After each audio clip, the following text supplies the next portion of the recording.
Challenge তো অনেক ধরনের আছে, তবে আমরা আশাবাদী যে আসলে আমরা জনগণ যে আস্থার জায়গা থেকে আমাদেরকে প্রতিনিধিত্ব করতে পাঠিয়েছেন, আমরা সেটি যথাযথভাবে পালন করতে পারব। আইসিটি সেক্টরে আসলে তরুণদের কাজের একটা বড় সুযোগ আছে এবং বাংলাদেশে এই ধরনের তরুণ ব্যাপক সংখ্যায় আছেন।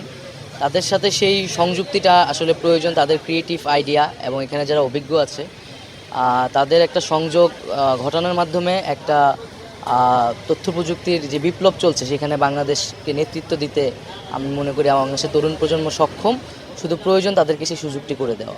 ইন্টারনেট ব্যবহারটা কিন্তু এটা একটা ডিজিটাল রাইটসে পরিণত হয়েছে, এটা একটা মানবাধিকারের বিষয়।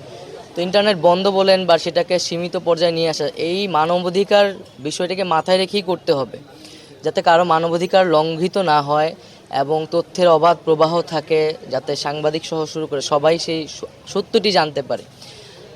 তবে আমি আজকে চেষ্টা করব প্রথম দিনই যে গত আন্দোলনে যে ডিজিটাল ক্র্যাকডাউন আমরা বলেছি ইন্টারনেট বন্ধ করে, তার তদন্তের জন্য আজকে আমি ব্যবস্থা নেব যে কেন এই ঘটনাটি ঘটেছিল এবং কারা সেটার সাথে জড়িত ছিল।